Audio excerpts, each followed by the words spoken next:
গতকাল রাত্রে হঠাৎ করেই মেঘ আর ভীষণ জোরে বৃষ্টি হয়েছে। তো অনেক সকাল সকাল আমি মা সবাই আর কি ঘুম থেকে উঠে গিয়েছি।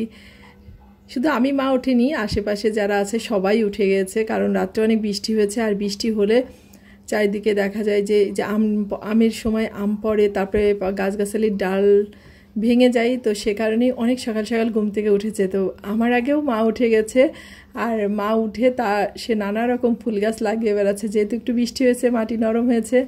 নমস্কার, আমি লিপি সাহা। হ্যালো এভরিওয়ান, কী অবস্থা, কেমন আছেন সবাই? আশা করছি খুব খুব ভালো আছেন সবাই। আমরাও ভালো আছি আপনাদের আশীর্বাদে, ঈশ্বরের কৃপায়।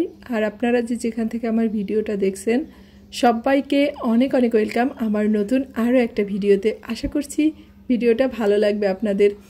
আর বৃষ্টি হলে গ্রামের বাড়িতে মানে খুবই খারাপ অবস্থা হয়ে যায়। তো মা অনেকক্ষণ ধরে উঠোন ঝাড়ু দিচ্ছিল, আর প্রচুর ময়লা পড়েছে, মানে ধুলোবালি জমেছে বৃষ্টিতে।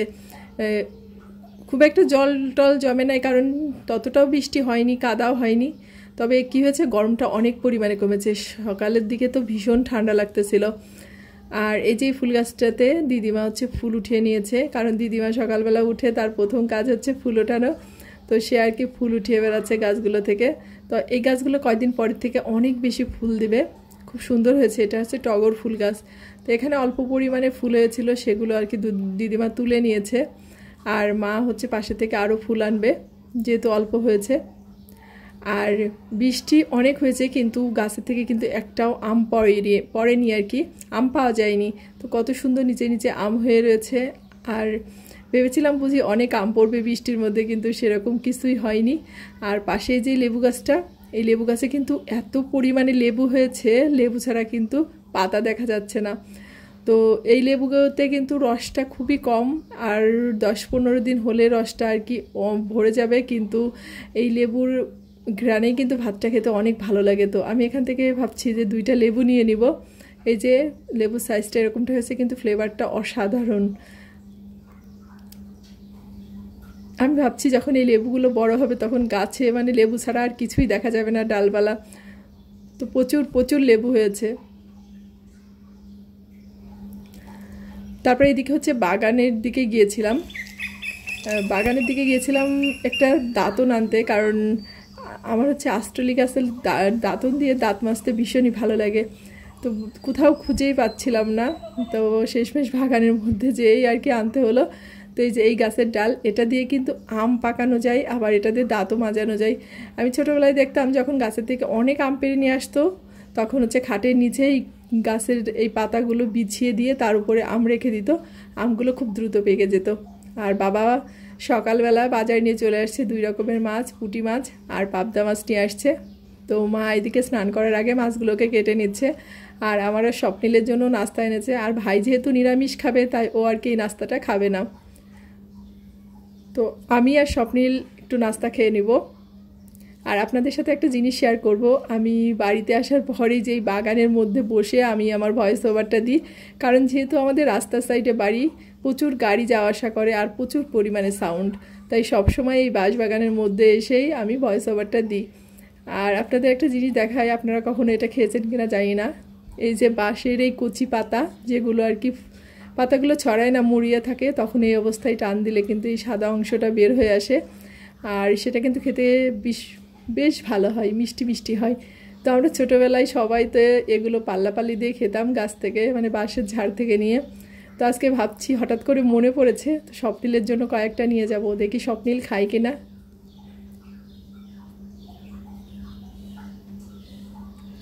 তো এখানে স্বপ্নিলের জন্য কয়েকটা ছিঁড়ে নিয়েছি। দেখো, এটা খাই, দেখো এটা সে নরমটা খাও, দেখে নে কেমনে খাই। আর এদিকে গ্রামের বাড়িতে আসার পর মুরগির সব দায়িত্ব স্বপ্নিলের থাকে। সে মুরগি ঘরে খুলে দেবে, মুরগি আবার ঘরের মধ্যে আটকে রাখবে, তাদেরকে খাবার দেওয়া, মানে সব কিছু মার কাজগুলো সেই করে, মুরগির দায়িত্ব আর কি। তারপরে ঘরের থেকে ডিম ওঠানো। তো আজকে মুরগি কোনো ডিম পারেনি, আর এদিকে মুরগিগুলোকে খাবার দিয়ে দিল। মানে সে কাজগুলো করতে ভীষণই পছন্দ করে। আর মার মুরগি একেবারে কমে গেছে, কারণ বন বিড়াল শিয়ালে অনেক মুরগি খেয়ে গেছে। তারপরে রাস্তার সাইডে যেহেতু বাড়ি, অনেক মুরগি গাড়ির নিচে আর কি চাপা খায়। তো যাই হোক, এই যে এদিকে কতগুলো মুরগির বাচ্চা হয়েছে, তো সেগুলোকে ছেড়ে দিল। এগুলোকে আর কি আলাদা রাখে, যেহেতু বাচ্চা তো এই জন্য।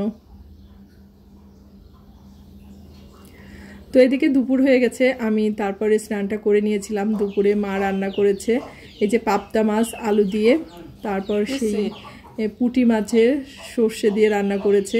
আর ভাই ওই যে বললাম যেহেতু নিরামিষ খাচ্ছে, তো এদিকে নিরামিষ রান্না হয়েছে আলু উস্তে ভাজি, তারপরে এখানে কচু শাক আর ডালের বড়া দিয়ে আলু দিয়ে পটল দিয়ে রান্না হয়েছে, আর ডালের বড়া ভাজা হয়েছে। অনেক কিছু রান্না হয়েছে। দুপুরে খাওয়া দাওয়া করে তো বাচ্চা কাচ্চা নিয়ে বেরিয়ে পড়েছিলাম, যেহেতু আমার একটা দিদিও আছে, তো আমরা সবাই মিলে আর কি ভাবছি একটু কাছেই একটু ঘুরতে যাব। তো এই যে খাওয়া দাওয়ার পরে একটু রেস্ট নিয়ে বেরিয়ে গিয়েছিলাম। আসলে প্রতিবারই যা হয়, আর কোথায় যাচ্ছি সেটা তো অবশ্যই আপনাদের সাথে শেয়ার করব।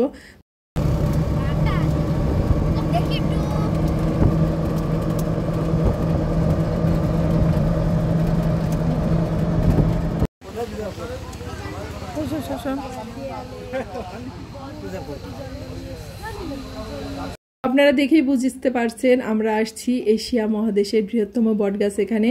তো এখন সেই পরিমাণে বটগাছটা নেই, তবে যতটুকু আছে সবাই এখানে ঘুরতে আসে, আবার নানা রকম মেলা টেলা বসে।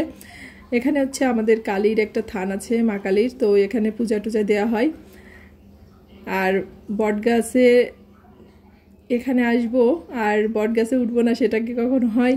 তো আমার দেখা দেখি স্বপ্ন নিলেও আর কি উঠতে চেয়েছিল, এই কারণে আমি আর উঠলাম না, কারণ বটগাছটা অনেক পিছিল থাকে, কিন্তু পড়ে যাওয়ার ভয় থাকে, তো এ কারণে আর উঠলাম না, নেমে আসলাম। তো এখানে সবসময় অনেক লোকজন ঘুরতে আসে, পিকনিক হয়। আর এই জায়গাটা অনেক ঠান্ডা বটগাছের নিচে। আর যেহেতু গতকাল বৃষ্টি হয়েছে, তো হালকা একটু কাদামাটি আছে, তবে ভীষণই সুন্দর একটা পরিবেশ এই জায়গাটার।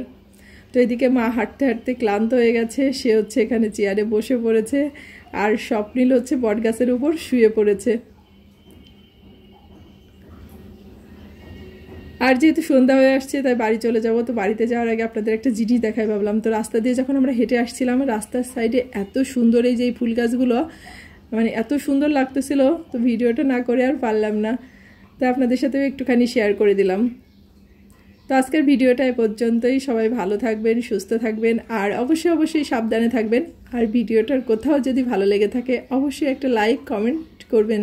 ভালো থাকবেন সবাই, দেখা হচ্ছে নেক্সট ভিডিওতে।